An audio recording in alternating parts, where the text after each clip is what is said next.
alilipa pale msalabani kwa ajili yangu. Walimtesa, walimchoma na misumari, mate walimtemea kwa ajili yangu, nawe tuokolewe.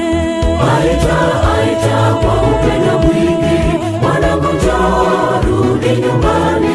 Usisite kati ya mawazo mawili, kwani ya kesho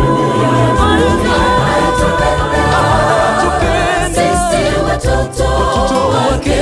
Anatujali, anatulinda wakati wote. Yuko na sisi, Mungu ainuliwe. Mungu alipotuagiza tusilete vikwazo kama Yona, tusikilize sauti ya Mungu. Jamani twende tusimwende popote. Mungu alipotuagiza tusilete vikwazo kama Yona, tusikilize sauti ya Mungu.